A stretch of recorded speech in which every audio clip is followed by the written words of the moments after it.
Hey, good morning and welcome to Breakthrough Walls. I'm Ken Walls and I'm your host. Today, I have a very special guest on. Her name is Michelle Dickinson, and this chick is amazing. I can't wait for you guys to meet her. So stay with us. We will be right back.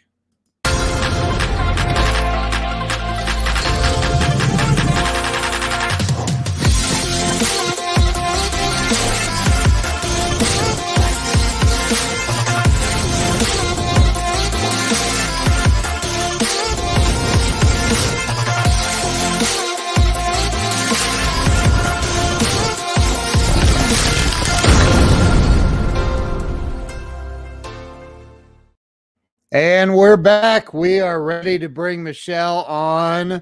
Let's go ahead and bring her on. Michelle, welcome to the show. Hi, Ken Walls. How are you? I am wonderful. It's great to have you here. I'm psyched to be here with you. Are you? Mm-hmm. A little birdie told me that you're nervous. Oh, just a little. It's a good thing to care. No need to be nervous. So we're just here to have fun and talk about life and your life, in fact. And, you know, I started the show. It's been almost exactly 3 years ago. I got to go look at the date, excuse me, of my first guest, but it was in April 3 years ago. Wow. So yeah, you know, I enjoy helping people have a breakthrough in life and get through all the crap. And do you know this dude, Dominique? Yes, I do. He's awesome. He's been on the show. He's awesome. So let's talk about your life. Let's talk about where you were born and raised. Where I was born and raised. Well, I live where I was born and raised in Westfield, New Jersey. Yeah. Yeah, it's my hometown. I grew up here. It's a familiar place. So, yeah. Okay, well, that's your life. Thanks for stopping by the show. You asked me where I was born and raised. I told you. I know, I'm kidding. So is that where you went to? Like, you went to school? Yeah. I went. Yeah. I served in Catholic school for a few years, probably like 6 years, and then I went to public school. And what's that mean, served? Anyone who's been to Catholic school will say they served because it's not easy to get through a Catholic school curriculum. Oh, it's like doing time. Jeez. Oh my gosh. So, and so how old were you when you flipped over to public school? I think it probably was like junior high, around there, like right after elementary. Okay. And what was it like? What was the difference for you between being in Catholic school and going to public school? Was it a shock? Was it? I mean, it was much more casual, you know, it was a lot less strict. I think Catholic school was very, you know, had a lot of rules, a lot of discipline. So Ken's therapy session. That's what it feels like. You're not wrong, Joe. Oh my gosh. And then you go to public school and it's like culture shock, right? Because it's sort of like, you know, just a little more relaxed. So yeah. Yeah. And so this is all in New Jersey.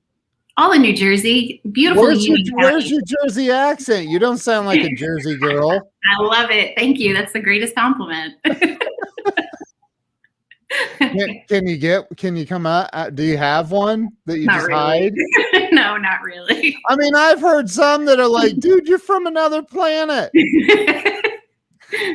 Yeah, I don't know. It was something that was not very appealing or attractive to me. So made sure to not sound like that. Wow. Way to go.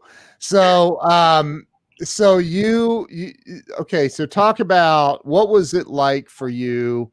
Okay, hold it. Let me ask this question. See, I think that the direction that we go as adults most of the time was because of a person or an event or people in our lives as children. Does anything come to mind when I say that? Oh, absolutely. I mean, I think that my childhood and our childhood shape us without a doubt. I mean, my Yeah. childhood shaped me. My mother was bipolar, so that shaped me, and that turned, you know, Wow. and that like had me have a very different experience than the kids around me. So yeah, absolutely. I mean, those are your formative years. So what do you think it was? What was the big thing?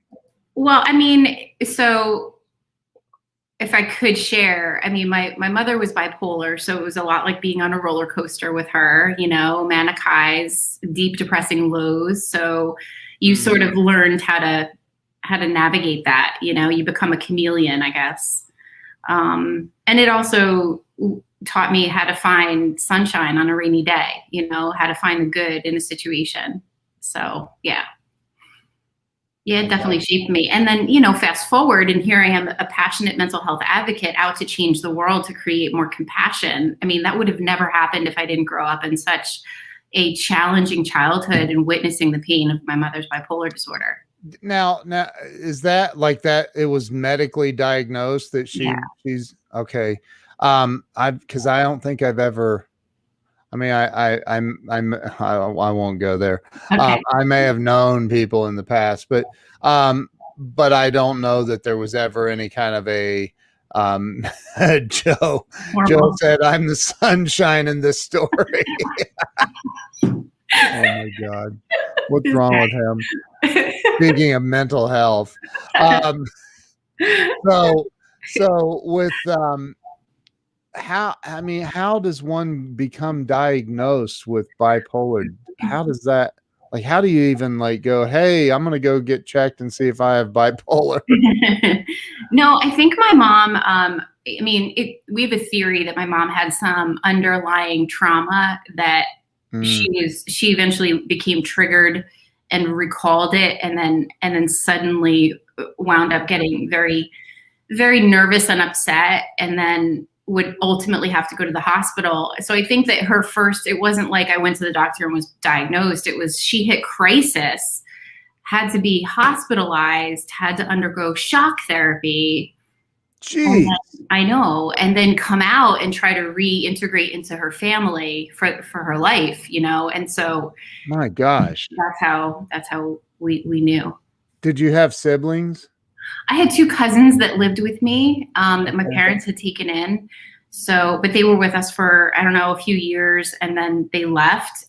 So it was mostly me dealing with my mom and caring for my mom and making sure she was okay. Because, you know, my father was the breadwinner. He worked for IBM, and he spent a lot of time at work. And there were moments when my mom was just she was too fragile to be left alone, but not yet that severe to be hospitalized. My So I would goodness. come home from school and have to look after her, and we would lie that I was sick with a sinus infection or something. My gosh. Wow. Wow. Yeah. So, man, that's a lot to put on a little kid. Hmm. It shaped me, you Yeah. know. Did you end up going to college? I did, but because my mom was sick, my parents didn't want me to go away to college, so they asked me to stay home. And then I just hated the county college, so I quit.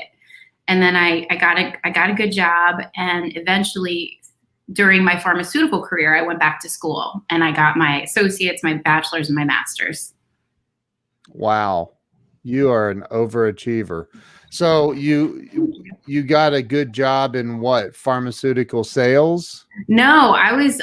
It's so funny because like I started out in the pharma industry as a secretary without an education, who could hardly type.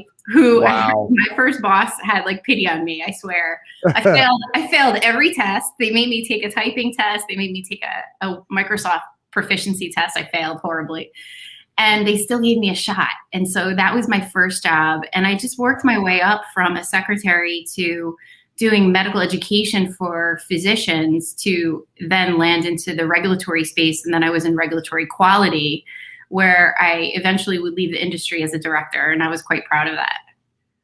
What regulatory Quality. What's that? What is that? Regulatory quality is the arm of the organization that is responsible for procedures related to the Food and Drug Administration requirements or the Oh, EMEA requirements. okay. So just making sure your regulatory professionals are compliant. Got it. Wow. So you dealt directly with the physicians or? So my primary client in my last roles in regulatory quality were the regulatory people interacting with the health authority or whoever was responsible for manufacturing the products. Got it. Okay. So how long were you in that industry? 19 years. Really? So you started when you were 2? I started young. I was really lucky. Like I said, I went to school while I was working, so I didn't have that period of time from high school to, college to then get a job. I was working. Right. Wow. Yeah. So at 19 years into this, did you get fired or did you quit? What happened? Yeah. So, I really believe that life is always happening for us and it's unfolding for us, even if we can't see it. So what happened was I got nominated to give a TED Talk. Within my company, we had a TEDx platform. So I gave a TED Talk about the experience of loving and caring for my mother, my bipolar mother.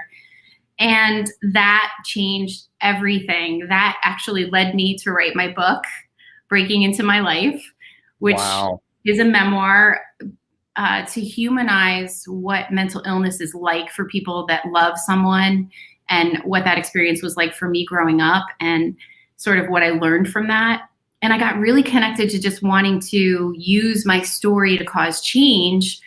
And I was doing a lot of public speaking. I was doing a lot of podcasts. I was loving it. And then my position in my company became eliminated. So I had a choice. Do I go into another pharma job or do I follow my passion to cause change and make a difference in the world? And that's what I did. Wow. So did you have the choice to move somewhere else in the company or? No, I mean, I could, I guess it was sort of like this crossroads. I could have fought to probably stay within the company if I wanted to, because they wanted to try to find places for people. But I think at that point I was so connected to this work that I was like, I have to find a way. Like I have to find a way to make this work and go and do work that lights my soul on fire. So that's why I was like, no, this work is great, but it's not where my heart is. Yeah. I love that. So, so did you, along the way, did you like have kids, get married? Did you? Yeah. So it's a funny story. I know that this is, it's a funny and kind of, it's a story of triumph in my opinion. So when I was working in the pharma industry, right before my position was eliminated, I was going through a divorce. I was married for 16 years. We were together for 19. And so the marriage was coming to an end and I had no anticipation that like I would ever, lose my job. Right. So this is a true story. In May of, I don't remember what year it was. In May, on a Monday, I went to divorce court and divorced my husband. And that Wednesday, 2 days later, was when I found out that my job was being eliminated. Whoa. So in 1 week, that was a lot of change to deal with. Whoa. Yeah. Whoa. And so at that moment you were like, okay, I'm really confident about this divorce. It's all going to be good for me and the world. And I got this good job. I'm going to be okay. And then bam, I don't. Wow. Yeah. That had to be a shock. Yeah. Because, anything that, I'm a creature of certainty. I love certainty. So at least in one area of my life, I felt like something was certain and I was going to be okay. But then when it's like the legs underneath me fell and I was like, oh man, like now what? Now I have to really figure this out by myself.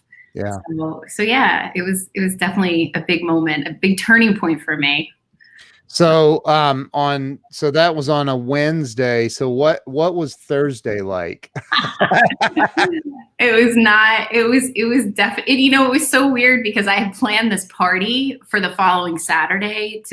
It was called the Next Chapter Party. It wasn't like, you know, Michelle's happily divorced. It was to celebrate the next chapter of my life. I had invited all my friends to come over and celebrate with me. Little did I know I was going to lose my job. So like, I still had the party. They all came and I was like, so now I'm unemployed and divorced. Did you call them all and say, and if you could bring a 20 spot with you, that would be great. Please. To contribute to my next chapter. Oh my gosh. Wow. Funny, right? Yeah. Wow.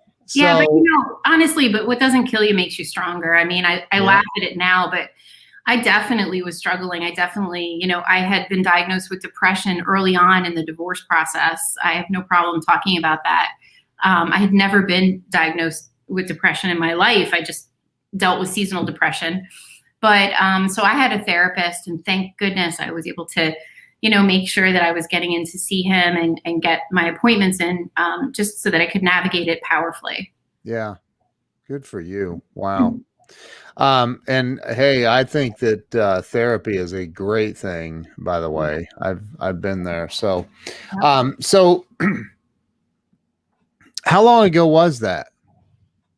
So so I've been divorced since 2018. So it's been about a few years now.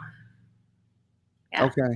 So you were diagnosed with depression. Mm-hmm. You were going through therapy, and then what started happening for you? What direction did your life go after you made the decision to pursue your passion? Did you go look for a job? Did you think about going and looking for a job? You know, it was the dance that you do, right? Like, you know, it's a very comfortable life to work 9 to 5 for 19 years and have a consistent paycheck, that it's hard to reimagine your income other than that. So of course I danced between applying for jobs and trying to do my own thing, and applying for jobs and trying to do my own thing. And it didn't work. My energy was split. I was like half-hearted about the applications. And then, you know, looking over here going, what do I do next with this company I want to create?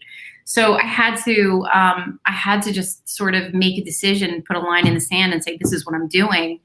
But, you know, I think a very important aspect of navigating my depression, and I tell this story all the time, is, you know, when things were not going well, my personal life and my career, the one thing that was going well was my health. And I wanted to leverage that to get momentum. So my crazy cousin said, let's do a triathlon.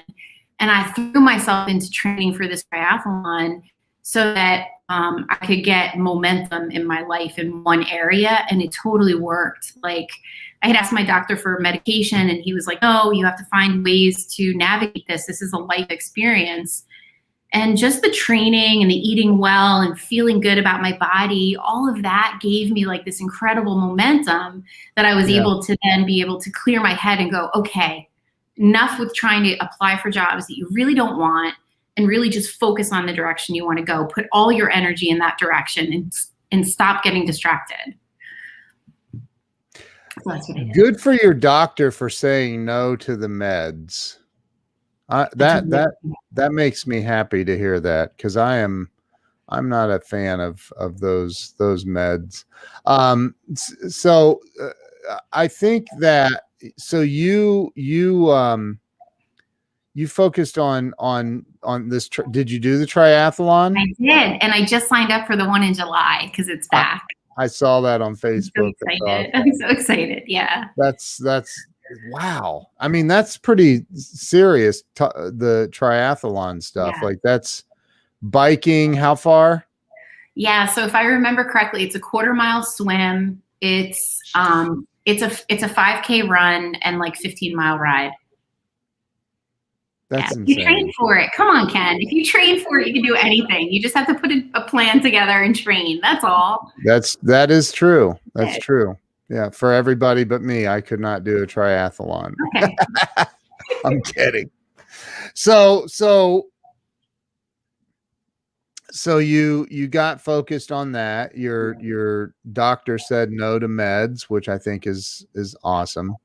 And you focused on creating your own meds in your brain, Mhm. and which are endorphins and all of Mhm. that fun stuff. Yeah.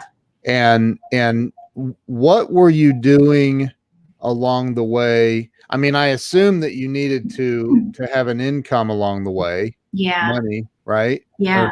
Or were you just independently I wish. wealthy and set for life? No, it's funny. I found myself coaching Koreans. I don't know if I told you this or not, but No, what? I coach Koreans. Yeah, I have a group of women that I coach. I had way more at one point, but now I only have a small handful. I coach them in English. Many of them live in Seoul and they are working in the pharmaceutical industry. So I have a unique perspective because I've been there for 19 years. So when we're talking in English and we're talking about they want to improve their English, they want to improve their communication with their counterparts in the American companies. So I'm helping them with that, and I'm also helping them with their challenges in life in general. So How did wait a minute? We're not just going to go blowing past that. How in God's name did you get involved in and why Koreans? Where I did know. that come I from? don't know. And I What love do the you mean you culture. don't know? Like the No, I group do of know. Koreans showed up at your door and went, "Hello, Michelle. We would like." How did that come about? No. I at the time, let's see, in the very beginning, I was connected to some people in the mental health space who were passionate like me, Yeah. and they just wanted to do good work. And so I did too, but I needed to eat. So I remember talking to my one friend, and I said, "Hey, how are you doing all of this great mental health work? Pro bono. Like, how are you eating? Because I need to eat. I want to do this work, but I need to eat." And he said, "Oh, well, I coach Koreans." And I said, "Hook a girl up." And so he introduced me to the organization, and I've been coaching with them ever since.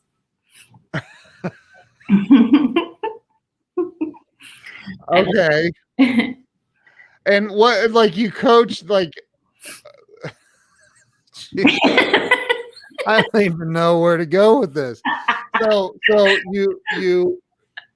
you get introduced to a group of Koreans Uh-huh. that are actively seeking coaching. Yes. Many of them are really looking to upscale their English because in order to be effective interacting with their colleagues in the US, they want to really elevate their English. So they do. And that's how they do it. And I love the culture. Between you and I, Ken, I love their culture. I just spent part of my Easter Sunday at a Korean spa. I love it. I absolutely love them. Yeah. So so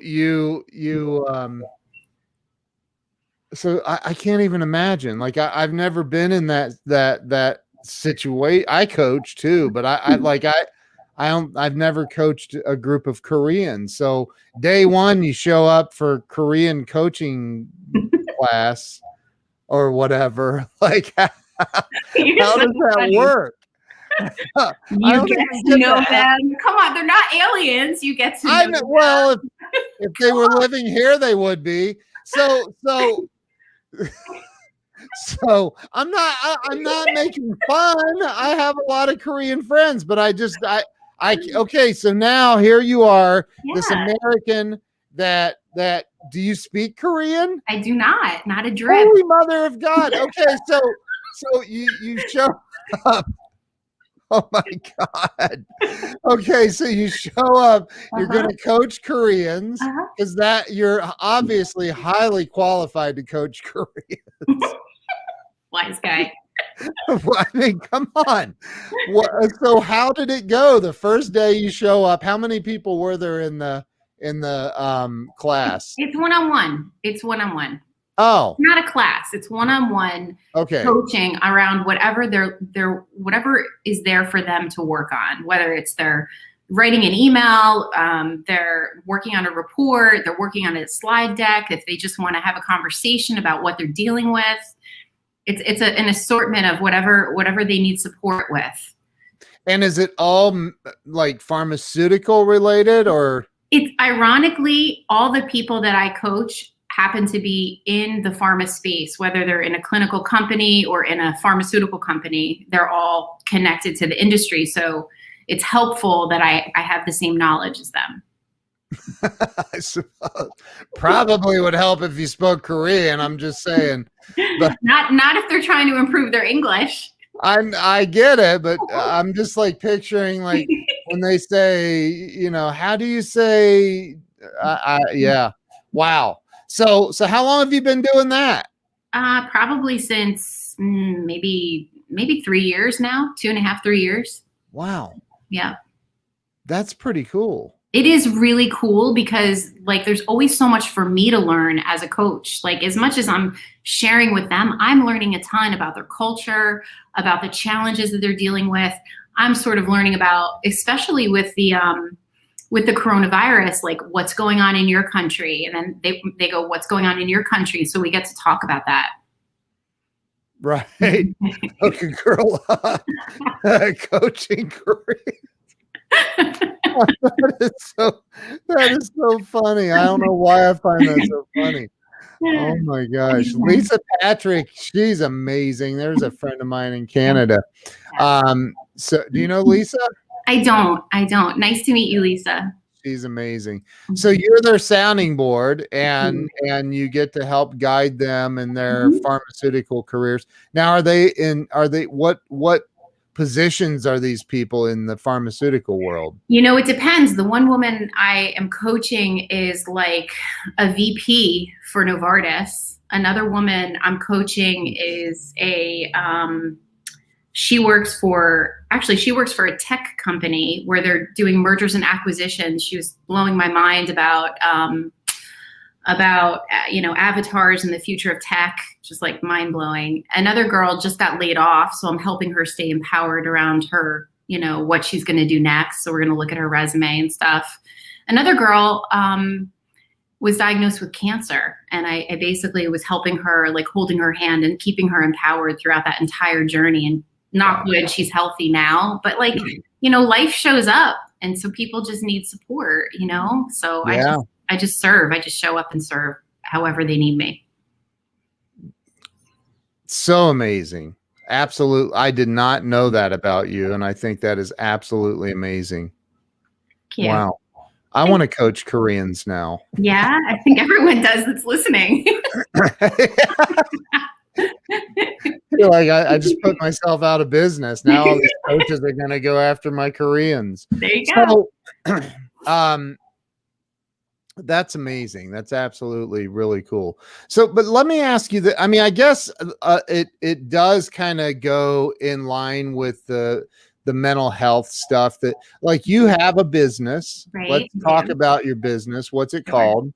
Trifecta Mental Health. My website is careforyourpeople.com.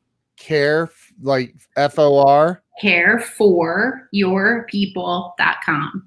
I'm going to put it up on the screen, so I want to make sure I spell it right. So it's care, FOR, your people.com.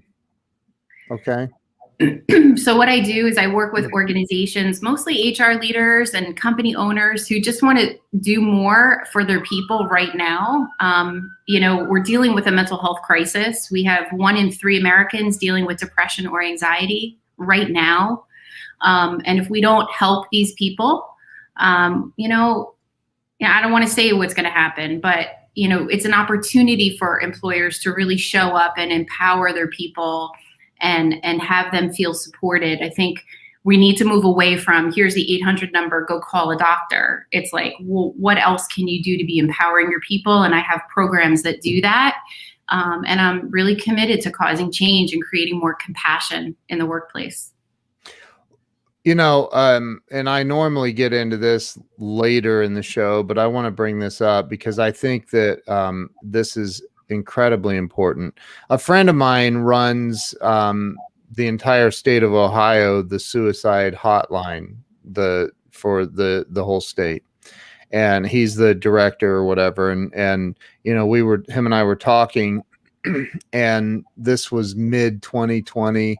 And he said that their phones were just Yeah. nonstop. Like the suicide rates have just skyrocketed since this whole coronavirus thing. And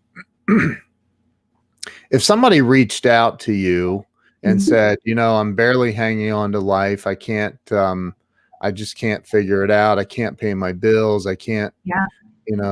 I mean, there's so many different things that cause, what do you say to somebody that's just barely hanging on to help them get through that? Well, I think that the first thing we can do is provide that voice, that listening for their voice. A lot of times, we feel like we have to fix it. We feel like I'm not going to touch it because I don't know what to say. And in many cases, simply listening and hearing what they're dealing with is the first step. And then bridging them to support is really the next step. And in many cases, people don't realize that if someone is in crisis, they can very easily go to the emergency room and get support. There are, like you said, there are crisis lines that you can call, but if you have a loved one, no hospital is going to turn you away. They're going to support you. But I guess I don't want people to think that it's awkward, it's uncomfortable, I won't be able to help them. You probably will be able to help them just by listening.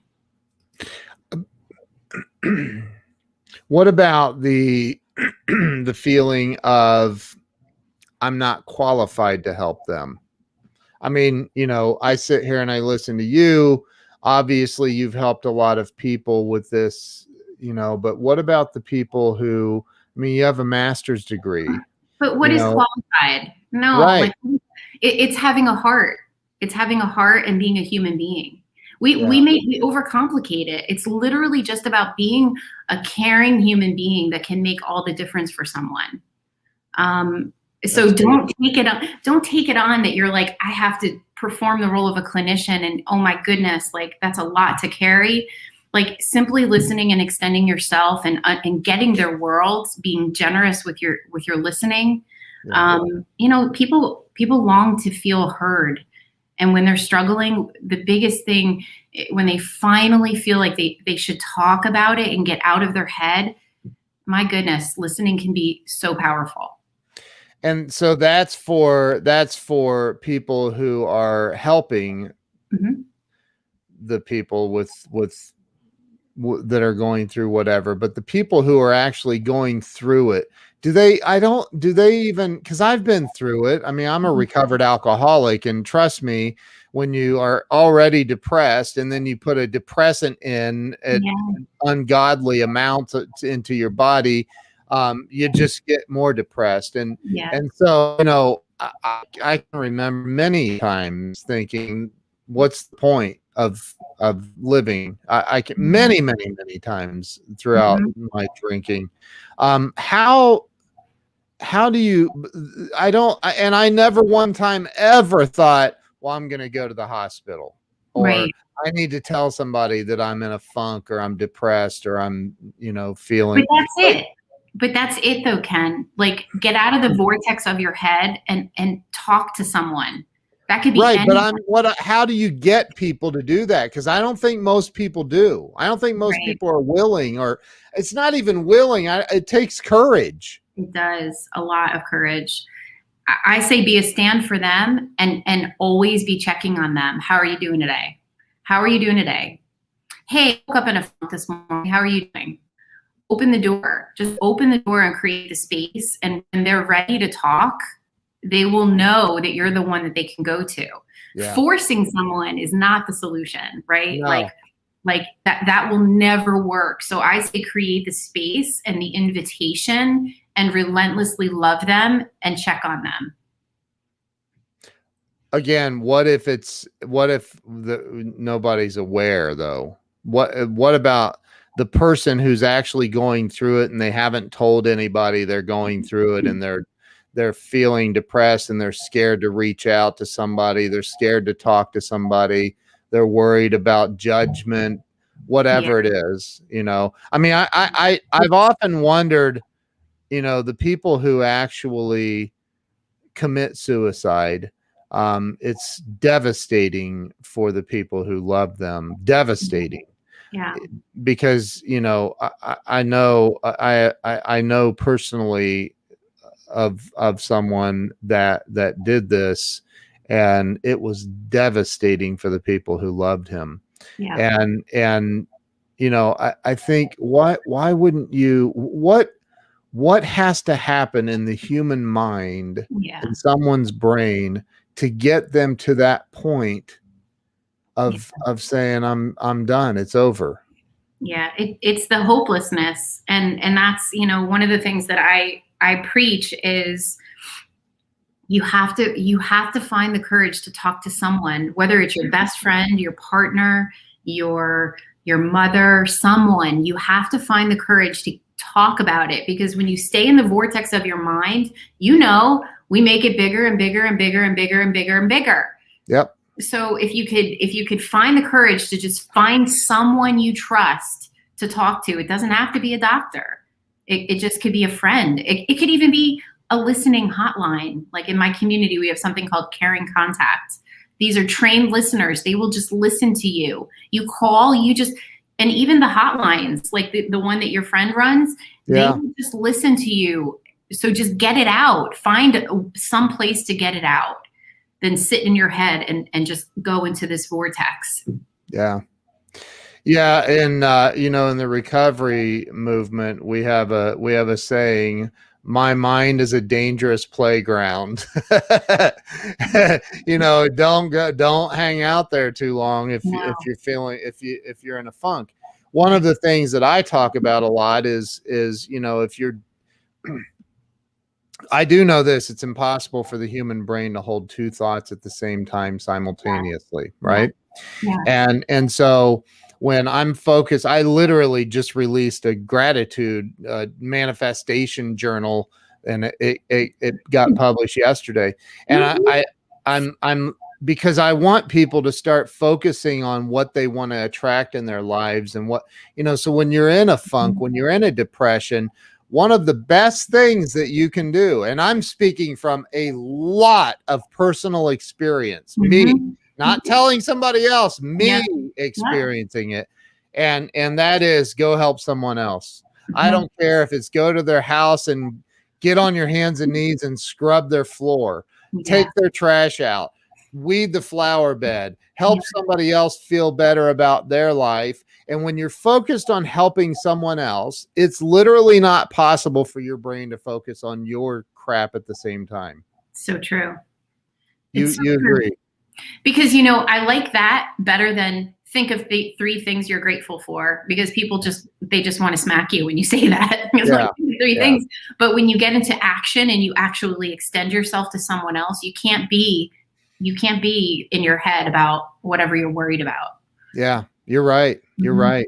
So so careforyourpeople.com, tell me about that and your organization and what you do and all that. Sure. So careforyourpeople.com is my company's site. And what I do is I work with organizations to bring them programs that empower their people. Now more than ever, people have blurred lines between work and life. They're working from home. They're trying to be parents, teachers, employees. They have a lot of pressure. And gosh, we've been dealing with this pandemic for over a year now. So we have this thing called COVID fatigue. So my resilience program, my COVID fatigue program, my loneliness program, all of these programs are offered to employees to really have them get more empowered, implement strategies and structures into their life so that they can start to feel better. These are like tangible things they can do. So that's what I do. Ultimately, we want to shift cultures and have there be a common dialogue about brain health, you know, and have people less fearful, you know, about, oh, I don't want someone to find out that I'm dealing with something, because with 1 in 3 Americans dealing with something, chances are pretty good that people around you are struggling in some way themselves. So let's just normalize the conversation. Yeah, that's so awesome. So are you, I mean, when did you start this and the company Mm-hmm. website and all of that? So I started it right before the pandemic, and, you know, it's really an exercise in listening to your clients, right? So So I struggled for the first year, just trying to figure it out. I did have a couple of really amazing clients, and they actually helped me by educating me on what they wanted. And that's when my resilience program was born, because they were really worried about the well-being of their people at home. So they were like, Michelle, we really need to teach our people resilience. This is not going to be easy. So, so I was working, with a couple of clients, building my programs, and then the beginning of this year, that's when I met people like Joe Ingram in my Spice Nation community, and they've just really helped me sort of cement what my offerings are, and really helped me push forward. And I'm excited for what's going to unfold. Joe's a good dude, isn't he? Really good dude. Yeah, Yeah. he really is. He really is. He's a great guy. Yeah. He comes off like a smart aleck, but he's a good dude. No, that man has added massive value to me. I'm tremendously Me too. grateful. Yeah. Me too. I love that dude. Yeah. So and he's probably not even watching, because he never stays in one place for very long. Probably. We're talking nice about him and all that, and he's not even watching. But so this is a huge need in the marketplace. You are on target. Who is that? Who's Facebook user? Say your name. So they're probably in the Grow Live Academy right now. Awesome. So look, Joe Ingram manifesting. Oh my gosh. Oh, that's so funny. So what are you what are you hoping to take this? What level are you it's Dan Altmeyer. Dan, hey brother.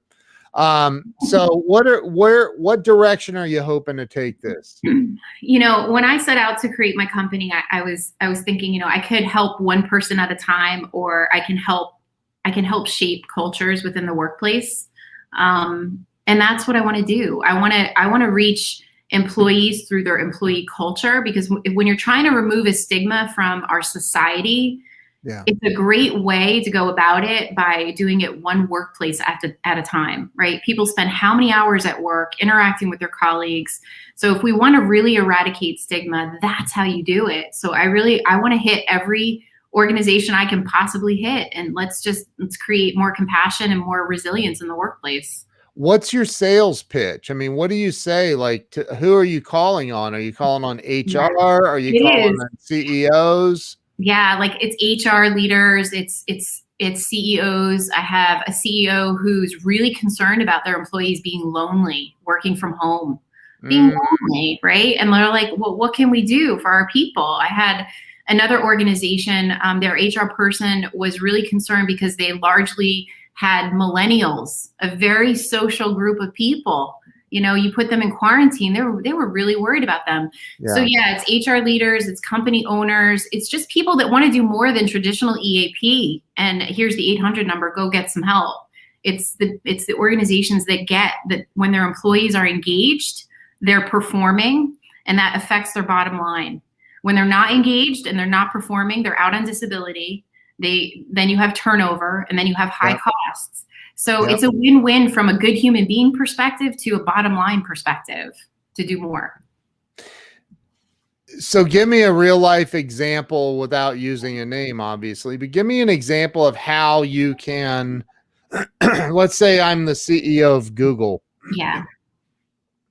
Or, one of the HR leaders at Google. I mean, they have a lot of at-home, right? At-home employees.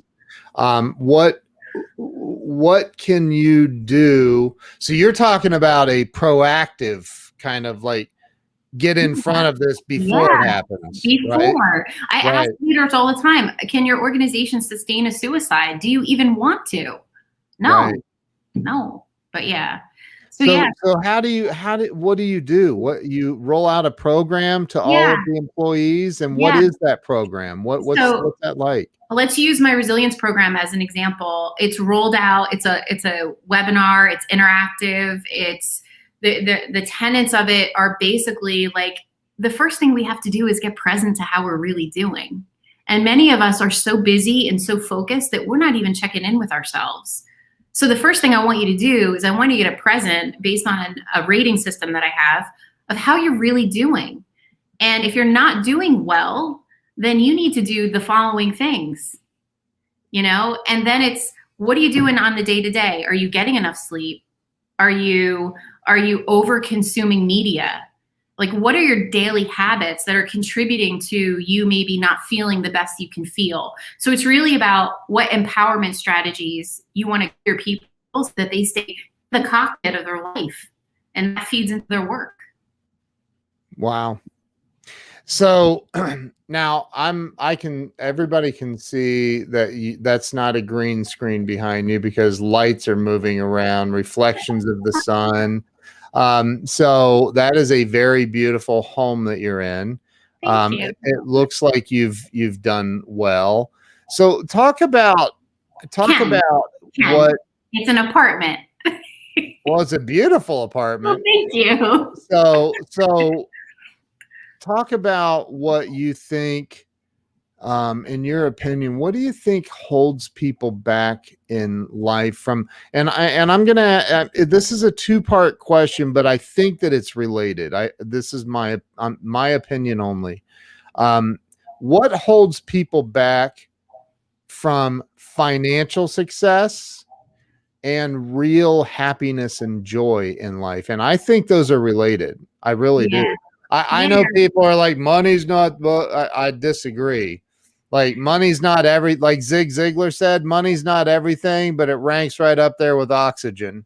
It's true. Right? Like, well, I mean, I think you have to think about what your mindset is, right? I think mindset has everything to do with it. And I think, we talked a little bit about gratitude before. Yeah. Our mindset around where we are. I mean, I was talking to a gentleman last night who is in such disagreement with where he is. And I invited him to consider life is always happening for us. And if you can find within the situation some of the good, some of the things that you're grateful for are working, that shifts your energy. That's powerful. So for me, I mean, even when it was really dark, I was like, okay, so what's good? Well, I got like 30 of my friends coming over tonight. That's like the best, and what else? I have my health, so it's not disagreeing with your reality. There's a tremendous book called by Byron Katie called Loving What Is. And it teaches you to not resist what is going on, because when you resist what's going on, all you do is create your own upset. Right? Like, you get a flat tire, you can jump up and down about the flat tire. The tire's still going to be flat. You could just get into action and just fix it and move on. Right. So you have to choose. You have to choose your battles. Yeah. Yeah. Wow. So you get people to focus on gratitude. Absolutely. Gratitude is the linchpin. And I say it all the time. Like, it's so important every morning. So this is a tip I teach in my resilience program. Every morning when you wake up, now I did it this morning because I saw your message. You should not be scrolling social media. You should be either meditating, or you should be thinking about 3 things you're grateful for, because that's literally going to change the trajectory for your day. Yep. Instead of scrolling and looking at media and, subliminal messaging and the news and all of that. Like, start your day off on a clear and empowered note, but we get really caught up in this thing, this phone thing, Yeah. So, yeah. We really do. Yeah. It's insane. So with your program, if anybody is watching this, or they happen to listen to the podcast or see the replay, and they are the CEO of a company with a couple hundred employees, how can you help them? Absolutely. So first of all, I would love to know what they're already doing, because it's in some cases it's already like they're already trying something. So let's hear what they're already doing, and let's see how we can complement that. Because many organizations are not doing nothing. They either have an 800 number, or they're trying to offer, some other types of support. I want to hear what you're already doing, and I want to hear what you are hearing from your people leaders that your biggest concerns are of your people, like the CEO who's concerned about loneliness, right? Right. Like Right. I want to know what your concerns are. And if you don't know them, then I have an assessment to do that. Like let's just get a lay of the land. How are your people really faring? And so that assessment comes with all my programs, and then you get some insight into what people are really dealing with. It's super important.